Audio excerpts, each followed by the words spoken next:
Makeup lens.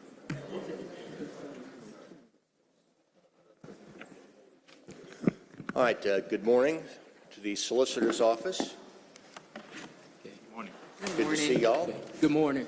Well, let's get going straight away and introduce your team and walk us through it. Okay.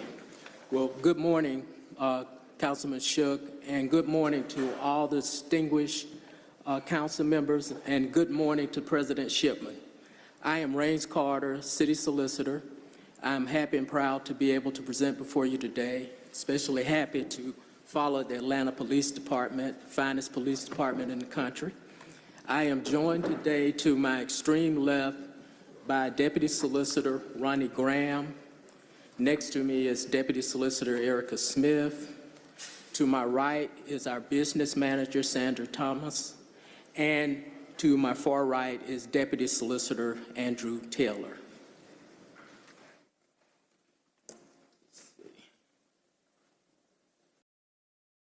With that, I'll go ahead to the first page.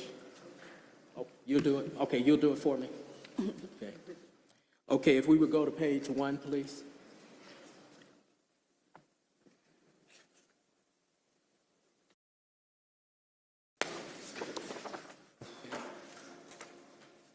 Okay, and then page 2. Okay. The vision of the Office of the City Solicitor's Office is to make sure that we are one of the strong pillars and support to Mayor Dickens' administration to make sure that our city is safe. Of course, we tie into the other 3 pillars also, but obviously our primary objective is public safety, and it's to conduct ourselves in such a way that our community is safe by having the utmost in terms of prosecutorial services for criminal and quasi-criminal and code violations that are brought into the court system. One of the things that you will see is that we are much more involved now in the appellate courts. Yes, we present cases in municipal court, but because of our strong leadership and the push that we're making to make significant changes in our community in terms of safety and decent housing, we have several matters now that are pending in our appellate courts, and we intend to definitely follow through on those things. Next slide.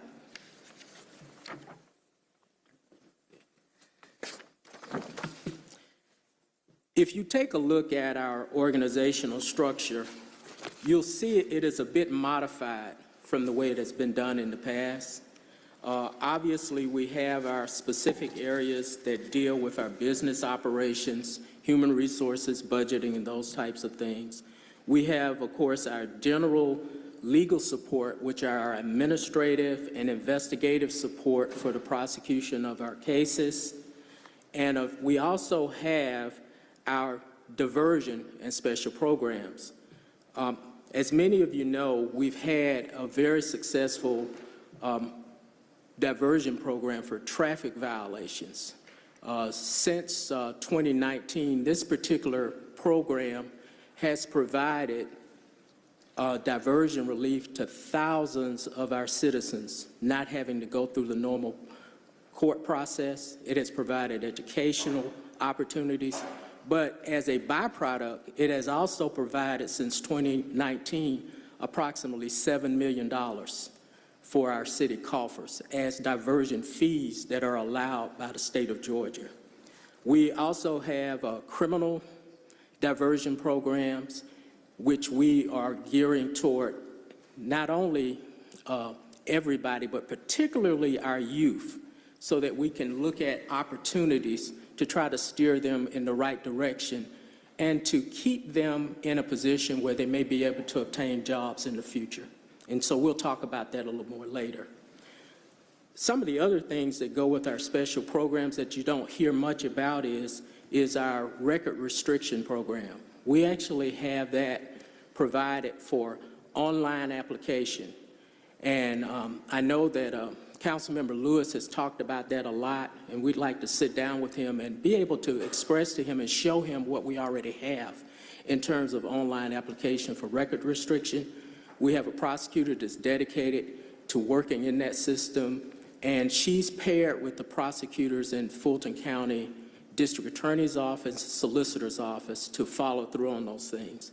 We also have a special online application for the commercial harassment ordinance that was passed by this council. It was sponsored and spearheaded by Councilmember Westmoreland, and he actually worked with us in setting up the program. There is an online complaint form that can be put into place, and as you know, commercial harassment specifically deals with all of the calls and the text messages and these things that we keep getting to, sell your home, sell your home. It had gotten to the point where people had started coming out to people's homes outside of their property lines, taking pictures and intimidating some of our elders. So we are actively moving to make sure that we make this available to our citizens. Now, of course, as we move further along the chart, obviously we're in the business of prosecution. So we have our general criminal cases and our traffic cases. What's different is what you see now is basically a bit of a deeper dive into the community prosecution aspect. On previous charts, you would just see community prosecution and code enforcement, but we've had to break that out a little further because of the demands that we have now in our city. Obviously, we have our general code enforcement prosecution that deals with zoning, housing code, the various other types of codes that we have to enforce, DPW, Public Works, and those types of things. But we have a specific area that we're going to talk about now that deals with our nuisance prosecution cases. And then I go further into the presentation, you'll see what I'm talking about. And then, of course, we have our community engagement, and we do that in partnership with the administration, and we do that also in partnership with each of you in your respective council districts, and, of course, our at-large council members.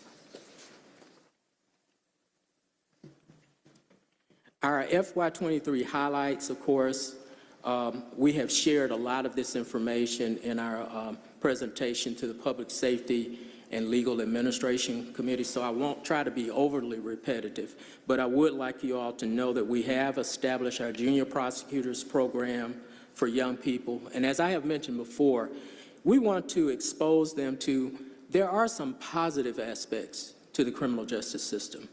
There are some positive aspects to the careers. It's not always lock them up and throw away the key. And I think sometimes very young children are actually frightened of the process. We want them to know that there's an opportunity for you to become some of the good guys and to help protect society. And you do this through law enforcement careers and through prosecutorial careers, because it's very interesting when you start looking at the challenges that we are having with hiring and retention. It seems like there's just a general culture now in our society where people don't go into law enforcement careers. And of course, that puts us all at risk. We are collaborating with the mayor's office, with the new Department of Labor, and specifically with WorkSource Atlanta to try to expose people to careers in the criminal justice system. This is in support of the mayor's Year of the Youth initiative. The thing that we're specifically doing with WorkSource Development is we're engaging a program for the hiring of data entry technicians. We've had some extra help funding that have been put in place for that, and we're going to be moving forward to try to get them exposed to criminal justice careers as they progress in their educational opportunities. We've continued our training with our new recruit programs. As the chief said, we hired over 200 officers last year. And so we've been able to do those things in terms of teaching them about proper court demeanor. How do you testify in court? What are the things that are expected of you? Writing the citations. An insufficient citation can actually be fatal to your case. A person can actually walk into court and say, this citation is insufficient, and it could be dismissed for technical reasons. So I have Deputy Solicitor Taylor, who leads up basically our training in terms of our recruit classes. We want to start doing more also in terms of in-service training opportunities and roll call opportunities with our experienced police officers. Why? Because the law changes every year. You all are constantly engaged in the legislative process. Our legislature in the state, they meet every year, so we have to keep them updated on the changes that take place. We are, of course, continuing to expand our efforts to address blighted properties in the city of Atlanta. We are supporting all initiatives, the mayor's initiatives, the respective initiatives that you all have. Next week, you will start receiving communications about meetings that we will be setting up to expand these initiatives.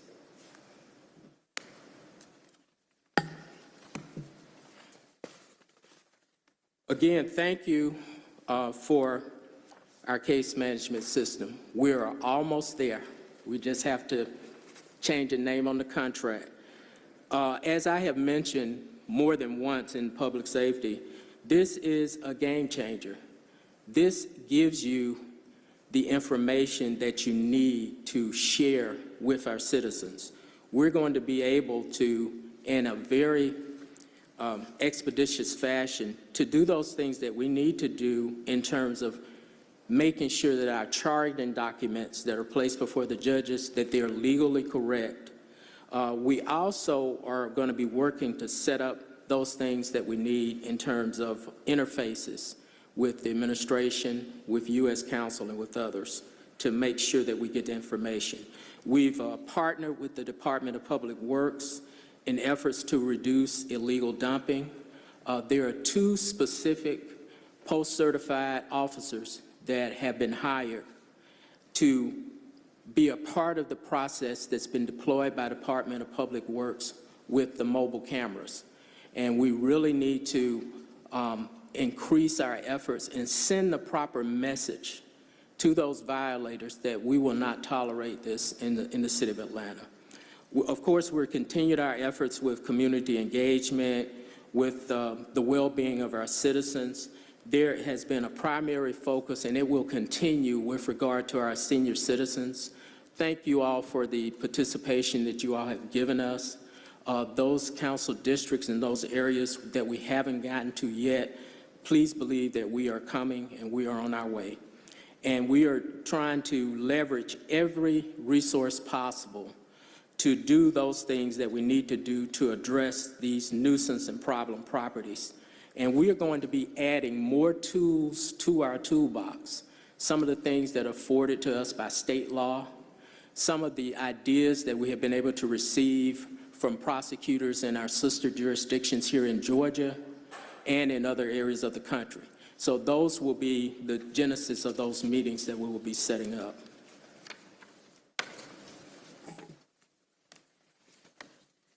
In getting to the operating budget, of course, the trends, as you can see, are just fairly typical in terms of the progression with each fiscal year budget. Our proposed budget for this year, of course, takes us up to 9.307, and the little area that's marked off that you see is indicative of one position that we've had that continues to be financed through Watershed over the years.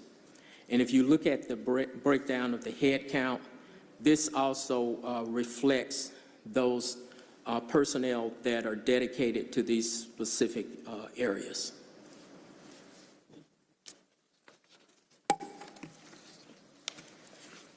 This next slide, of course, deals with our total personnel. The increase, of course, over last year is a little under 400,000, but it definitely is made up of the various changes that have been made through the provision of cost of living increases for our employees.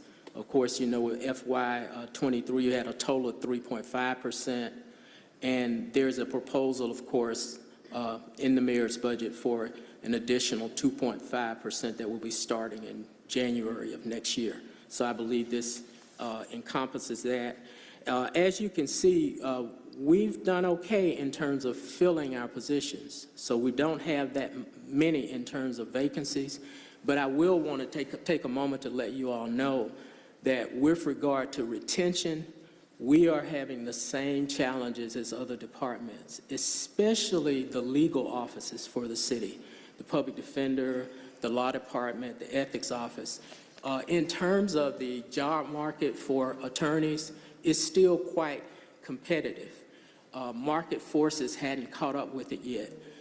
To give you a perfect example, many of our relationships with our law schools as governmental employees, we're kind of being pushed back now in the job fairs because the private firms are taking over. Deputy Solicitor Graham, who leads our recruitment efforts, we had established wonderful programs with John Marshall Law School. We've been trying to do those efforts with Georgia State University Law School, where we're kind of put on the back burner now because many of the top law firms are just recruiting that talent. So it's still, I think, going to be a matter of time in terms of market forces catching up to government having more available people. Just had a bar exam results that came out last week. About 241 people passed the Georgia bar exam.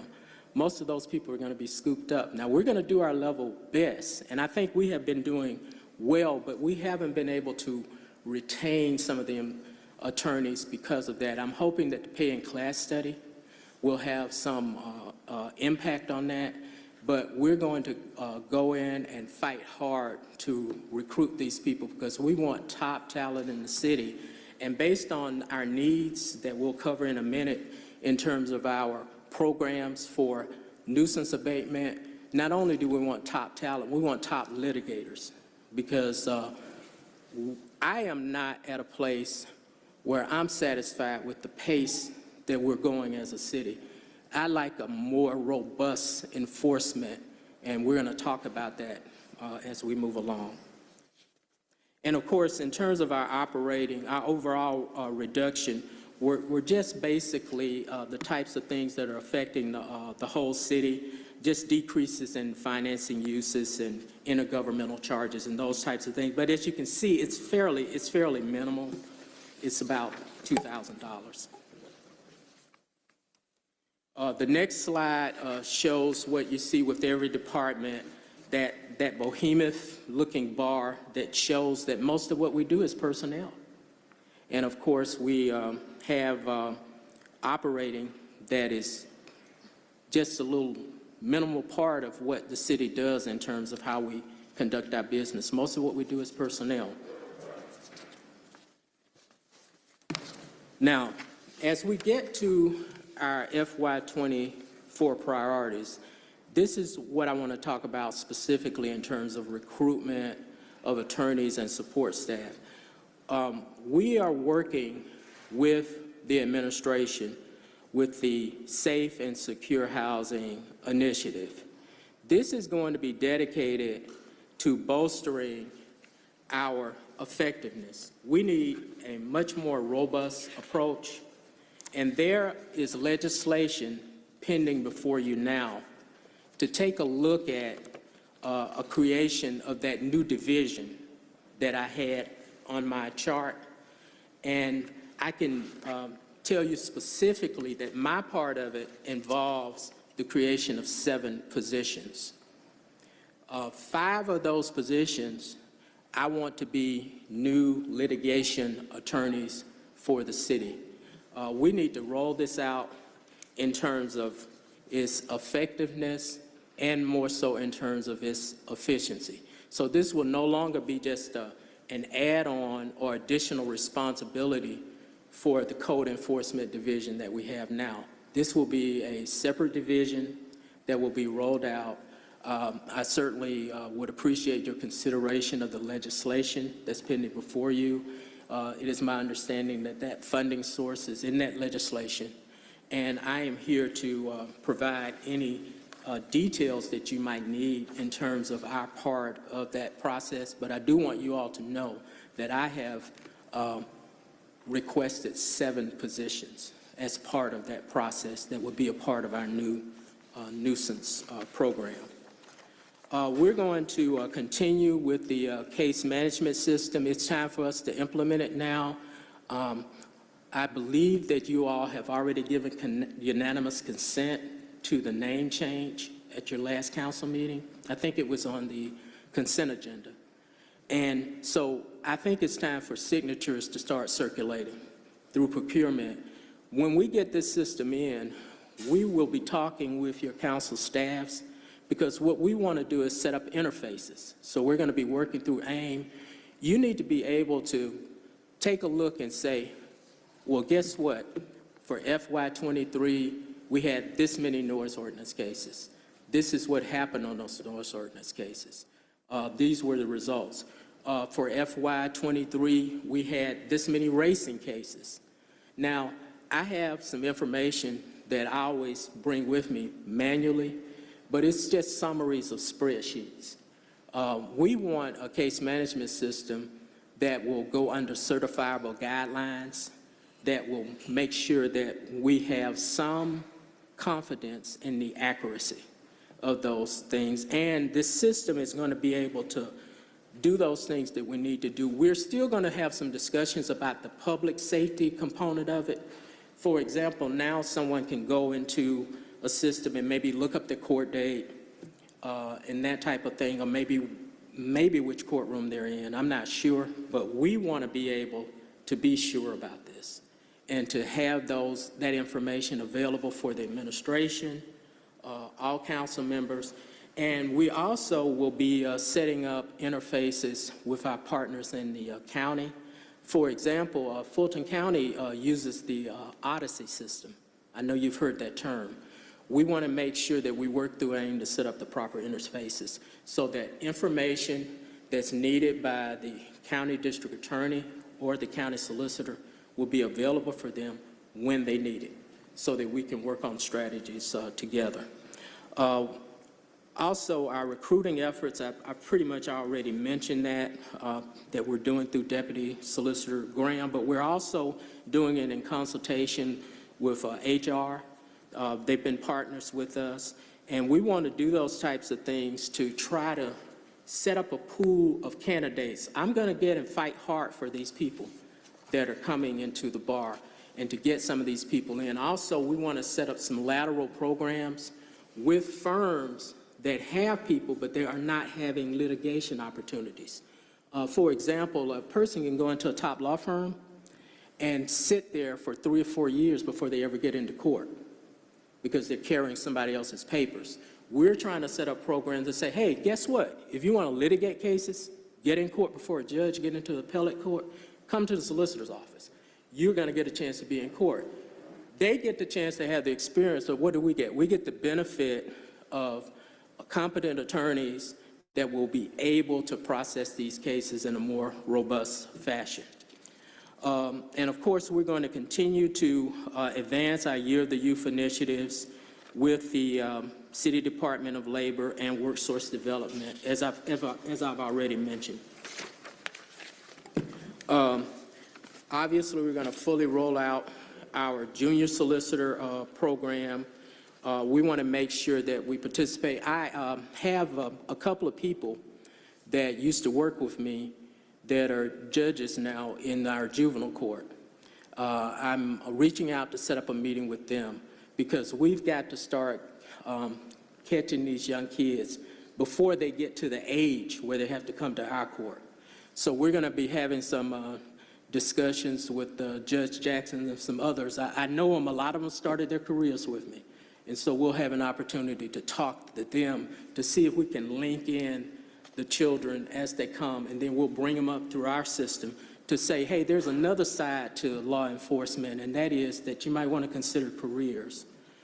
The next thing is we want to increase our law enforcement training the way we have with APD. And what I mean by that is if you notice that our agencies, in terms of our code enforcement, have just been decimated by the job market and by the pandemic. It's not just APD that just has 7 or 8 officers when they're supposed to have 25. There are other agencies too, the people that deal with the building codes, the zoning codes, heating and air, construction, erosion control. I can go on and on naming the various types of codes that we have to enforce. Well, as we as a city rebuild in this post-pandemic era, one thing that we're going to have to do is we're going to have to train these new officers. We're even going to have to train these contract employees that we have on our codes. Although they're code officers and contracts, maybe they've been working in the cab or somewhere else, our codes are different. And so what I'm going to have Mr. Taylor do is to actually roll out this same type of training that we're doing with APD with our other code enforcement agencies within the city so that we can make sure that Watershed, DPW, well, we're already doing it with them. We have a commitment with DPW, but we want to roll out all of our training in these other areas. Obviously, we're going to continue to enhance our partnerships with the Fulton County District Attorney's Office. They're already on board with regard to our Safe and Secure Housing Initiative. They're already on board in terms of some things that they need to do, but they've also talked to us about, well, can you all help us with the permitting issues that you all have for things like some of the massage parlors and things like that. So we're in discussions. Also, we have some collaborations, and you'll be hearing some announcements on it soon. I don't want to get in front of the Fulton County Solicitor, but we have some collaborations that we're rolling out with the Fulton County Solicitor's Office. I'll give you a hint of what one of them is. One of them is that we're going to be in a position now where people can't play this game in court where, well, I don't like your offer, so I'm going to bind my case over, so to get lost in the system or to come up at a later time, or I may get a different offer. We are talking about a project, well, guess what? The offer you got, you're not going to get away from us. So you'll be hearing about that soon, and we certainly look forward to these vertical prosecution opportunities. We are already engaged with the administration and the Office of Dean to restack and try to expand our office accommodations. As we come back to work, one of the things that we're finding is that we have some overcrowding conditions that could come from that. And also, our office suite where we are now has been exactly the same since 2004. So we're going to be working with Dean to get that. And so just wanted to let you know there are some things that have been put in place that are already on the horizon, so we'll be working with that.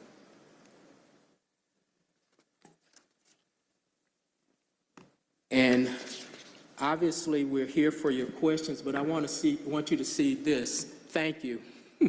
And I mean it in a lot of ways. Now I'll go back to questions, but I wanted you to see thank you before we got to the questions.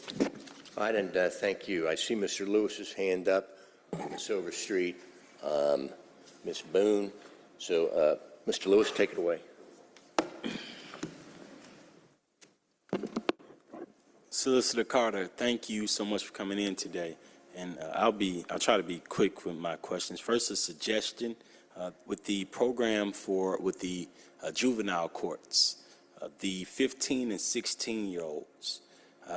I would like to see if you can go talk to those folks first, as some of them they have cases, from what it seems, that are not going to be closed until they turn 17. Okay. And the thing in Atlanta is once you turn 17, all the stuff you've done, they're going to come talk to you about it.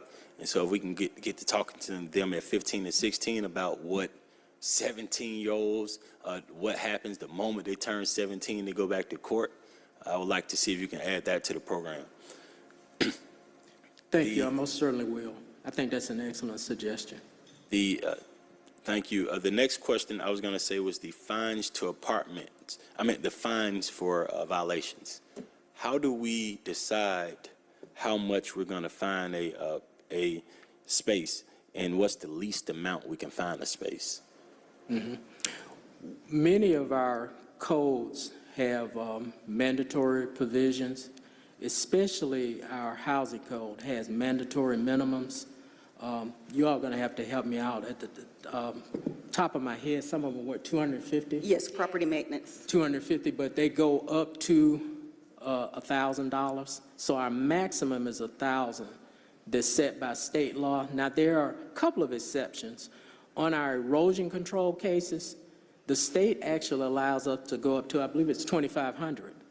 So one of the things that we might want to look at as you get your legislative packages together with the state legislature is those areas, and I'd be happy to sit down with you, those areas that we might want to look at being able to go a little higher. The other thing that goes into the determination, of course, of the fine is that person's criminal history, your previous record. I mean, if you've been in 4 or 5 times, we generally are not going to recommend that you have, you know, a low fine. Now, the lowest you can go, of course, is a person could, you know, get 0, not get a fine at all. So I think what we need to do is to do a review of those ordinances that we're enforcing. These are the cases that don't get bound over. These are the cases that stay with us. For example, we looked at an ordinance that dealt with DPW where we still had fines that were set by the pound or that were set by the amount. Those things are pretty antiquated. That ordinance was about over 15 years old. So we want to look at those things. I think what I was thinking about was, let's say a building, a structure, and a housing structure for 300-400 people, or let's say a building like a older Kroger, an older Walmart, older Piggly Wiggly in your district, and they are being fined so a housing structure may have fines in 10 apartments or 200 apartments. Are we fining, what I'm asking, who decides how much money we fine for that? And to explain more, do we fine them every single day until it's brought up to code? And are we charging $20 per day? I mean, like, is that something we're doing? Or I got you. Ms. Smith, would you clarify? I want to know how who we do decided that amount. That's what I'm asking. Who decides that amount?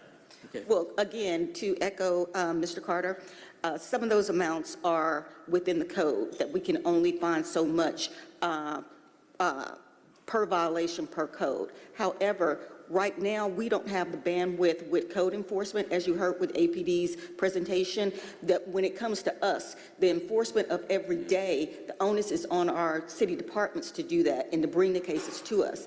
And right now, we just don't have the personnel to cite people on a daily basis. But we can, we do have the authority to do that within the code. And as we get our personnel up and running in our various city departments, we will be able to do that. Okay, I appreciate you on that. And lastly, I would like to say, Councilmember Norwood, I super appreciate her for her work she did in the State House with the state legislators. Sometimes we have to be able to work across the aisle. And she was able to help come up with a tool in which cities, the solicitor's office, can work with the state to actually go after these bad actors in different types of ways. And we can have good actors come in, or we can use our power a little different. I would like to know, have you all started working with the state, or where are we at with that? Yes, you'll be receiving an invite. I believe it would be yourself, Councilmember Norwood, Councilmember Boone, Okay. and any other council member that's interested. We're going to send out the invites to talk about this state tool. We've always had the state nuisance ordinance, and as you know, we have our own city nuisance ordinance that you all enacted. I believe it was Councilmember Faroki that you all enacted, and we're going to add that to the agenda. We certainly want our chair of public safety there, Councilmember Hillis, and then there'll be others, but we're going to have that discussion about how we roll that out, because what she asked me to do was to get with the law department, and I've had a discussion with the city attorney about it. I'll look for the meeting on that. And I'm remiss for not saying the work across the aisle works the other way too, because Councilmember Boone and her relationship with our Fulton County DA's office and her relationship with so many Fulton County officials is what actually helped push bring this together with Atlanta being that group project with Councilmember Boone and Councilmember Norwood. I get to take leadership from the South Side, and so I'm super excited to be a part of that three-headed monster who's gonna be making sure that we do right. So not three-headed monster, I'm gonna get that away from that. Three-headed, beautiful unicorn of a thing. So I appreciate you again for that. Okay, thank you. Thank you. Thank you, City Solicitors Department, everyone, the whole team, because Lord knows it takes all of us to really make a dent in any of this. First of all, I'm super happy that we're having this conversation now about changing some of the things that we're doing to be more robust and adding the positions, because I do feel like we've been on a treadmill now since I've been on council trying to get some nuisance properties, if not up to code, definitely, demolished, really. Just get the bad actors out of here. And we have to throw more power behind that, because that really does make a difference in how our communities grow. So if you had the means and the ways to address these persistent blighted areas, does this, what you're proposing today, does this particular budget do that? Will it make it so that properties like 3131 Campbellton, which is Westgate, does it make it so that those aren't continuously boarded and not able to be developed because that owner won't do right by the community? To answer your question, yes. The other paper that you all considering, it actually coincides with the budget process, but it actually is going to be ahead of the budget process because it's tailored to look at FY23 dollars. So that means that we want to roll this out as soon as possible. I too share your frustration to be talking about the same properties 3, 4, and 5 years. I'm ready for us to have dealt with those properties, and let's move on to some other issues. We don't need to still be stuck at first base. And what I propose in this process is that the city, because other jurisdictions have done this, I'd like to share with you sometime later what they've actually done in Macon, Georgia. Deputy Solicitor Smith and I, we looked at some things and say, we need to be ahead of this, not behind it. So what we want to do is actually set this unit up. This unit will not be working with just the normal code violations. That's going to be ongoing. It's going to be dedicated specifically to this. And that's what we need to get moving. Okay. Well, look, thank you for looking at other cities, especially municipalities that definitely don't have the resources like the city of Atlanta do, and being honest in the fact that we could be a little more robust about everything, because I want you to know that you have the full throat of my help and anyone else that is experiencing what we're experiencing in District 11 as far as nuisance properties are concerned. You have our will and our help. Don't mind at all helping you any kind of way that I can, budgetarily, with my manpower and voice, whatever you need, because I've had so many people approach me over the last 5 years wanting to do the right thing at that pivotal area in my community, and it looks exactly the same as it did when I got on council in 2018. So it's so frustrating, and I know that we can do better, and we don't have to allow these investors to, squat and do wrong by, squat in our communities and do wrong by our constituents. We don't have to put up with that. So I am happy to help in any kind of way. I really am. So just, be bold. Yes. In your ask. 7 positions is a good start. My answer is yes, please, and I'm here to help you with that. Thank you. Okay, and thank you for everything. Thank you. Yes, thank you, Mr. Chair. Mr. Carter and team, just wanting to thank you for your community outreach efforts. We did see your team last night at our Midnight Basketball League. They have been very consistent in working with the young folks, introducing them to your programs. So for that, we are very, very grateful to see them present there. Also, the details on Atkins Road, Bakers Ferry Road, and up and down ML King, some of those stores, we have gotten good results according to our MPU leaders. If we could do a little more work on Renfro Drive, that will be really appreciated. Renfro is off of H.E. Holmes Boulevard, near Frederick Douglass High School. But your community outreach efforts have really made a difference in Southwest Atlanta. So for that, we are very grateful, according to MPUH and NPUI. Thank you. Thank you. Before we keep going, let me announce that lunch is now ready. So I would propose that, as we did yesterday, council members can slip away and cycle out, go grab a bite, or bring a plate back. And meanwhile, we will continue grinding on, as I suspect we all would like to wrap up this week on time, because it's been a long one. Mr. Winston, and then Mr. Hillis. Thank you, Mr. Vice Chair. Thank you, Solicitor Carter and your team, for all your great work.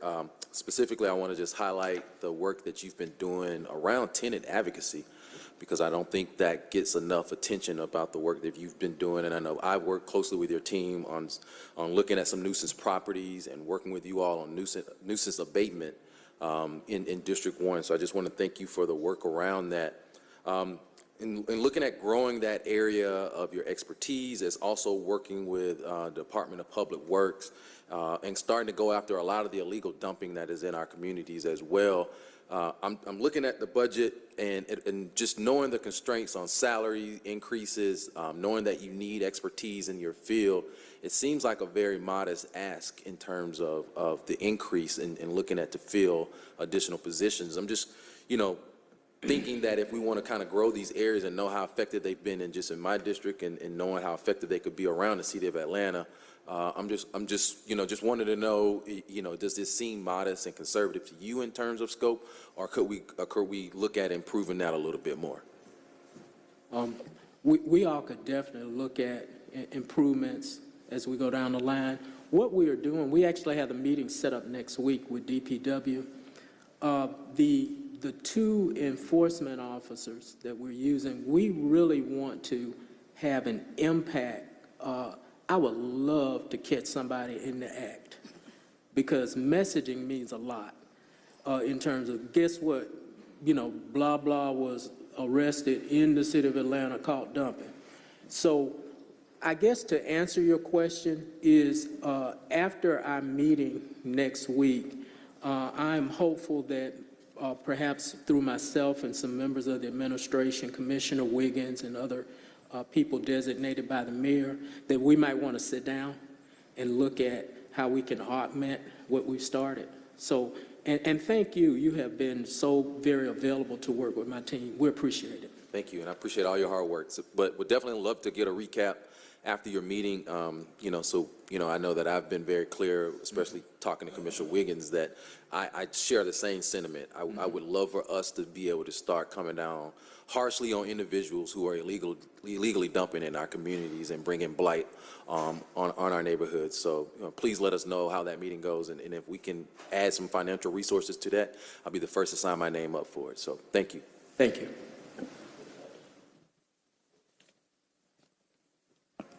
Thank you, Vice Chair Shook. Thank you, Solicitor Carter, for the presentation. I had a different line of questioning, but I first want to follow up on Councilmember Winston about illegal dumping.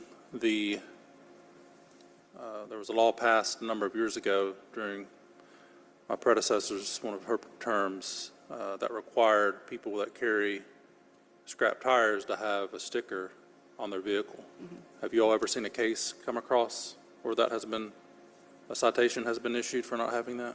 Okay. Eric, would you respond to that? Councilmember Hillis, because we went into the pandemic, we really was not enforcing our scrap tire ordinance. But as I said in public safety before, we're going back to that. Even within our corridor details that we're presently engaged in, we're taking along the fire department as well as quality of life officers, and that's the one thing that we're looking for when we go to these tire shops. We're looking for we're looking for all their documentation. We're looking for their manifest. Who are you taking your tires to? We're looking at the decal. How are you transporting those tires there? So those are some of the things, and how many tires that you have. So we are actively enforcing the tire ordinance right now. But to answer your question, we hadn't been enforcing since the pandemic, and with the short in staffage, we're beefing that up. We're getting ready to go on that. And to follow up on my colleague, Councilmember Overstreet's great line of questioning, I too have yet to be impressed, so to speak, with our nuisance property enforcement. The law was passed, as you mentioned, a few years ago by Councilmember Faroki. I started tracking properties in my district a couple years ago, and just looking at some of the numbers last year, and this wasn't even the whole year. I think this was 3 quarters. I have 7+ properties that had over 30 to max of 64 Part 1 crimes occur at them. And I'm not saying we need to take all of these people to court, but much like I said in public safety, we have to speak softly and carry a large stick. Have we, I think all of us would like a rundown, privately, on a document of all of the places you all have on your radar in each council district for nuisance action. But going back to, we hope we don't see any of these people in court. We hope that we make contact with them, show them what their issues are, whether it's you've had 64 Part 1 crimes, code enforcement has been out to your place 47 times this year, et cetera. Places like, formerly Rolling Bends, but Woodland Heights. Apex West Midtown had 2 to 3 murders last year and 20+ aggravated assaults. Crystal at Harwell, they came in and just like the folks that acquired Rolling Bends did and promised me and APD and other departments of the world, they were going to clean up and do X, Y, and Z, and it's going to be beautiful. And crime has actually went up at Crystal at Harwell. I don't know about Rolling Bends, but if it has certainly not went down. So not just I got you. Taking those cases to court, but we want to see, what actions have you all taken to initiate contact with this person, these owners, to let them know that, hey, we have you in our sights. You need to do X, Y, and Z to bring your property up to compliance. Or, in 6 months, if there's no improvement, we are going to issue a citation for being a nuisance property.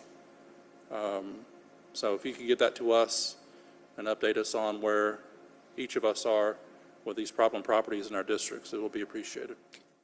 Your point is well taken. We will outline the contacts, the actions, and as you say, sometimes it can be a letter or some notice. So we will go through the listing, but your point is well taken. Thank you. Thanks. Thank you and your team. Thank you, Mr. Vice Chair. Mr. Solicitor, just like everyone else, just want to start off by saying thank you to you, your team, your entire office for taking a shift toward, I guess, really hearing the community. You're listening to a council member who not only have buildings of properties of 3 to 4 years, 3 to 4 council people, because our property owners have mastered the art of wasting time. But one of the things your team have been able to do is to actually help us pinpoint what some of the holes are. Like my colleague was talking about, the inability of you guys to actually find people. Now we can talk to our state colleagues to see if we can get that changed. But the budget, a question about the budget. I know there was a pot of money last year, and I can't remember if it was grant funded or actually in your budget to where you was actually able to help our senior citizens. Could you explain that? And if it is a budget item, explain where it is in the budget, or if it need to be a budget item, so we can continue to help our stabilizers in the community. So, You have an answer for that? Go ahead, Ms. Smith. Yes, Councilmember Amos, it was a grant that we had through the Department of Housing, but that grant money has run out. So that program is disabled, elderly, and for veterans, that we can assist them with resources, but we do need to fund that particular program in order to bring it back. thank you, Mr. Vice Chair. You. All right, seeing no one else, thank you for your presentation and for your work. And to council members, once again, lunch is available when it's convenient for you to cycle out and grab a bite to eat or bring your food back while we mush on. And the courts are up next, and I would invite you all to make your way up here. Okay, thank you, Mr. Shook, and thank you to all members of council. Great, thank you. Okay, we'll get it going.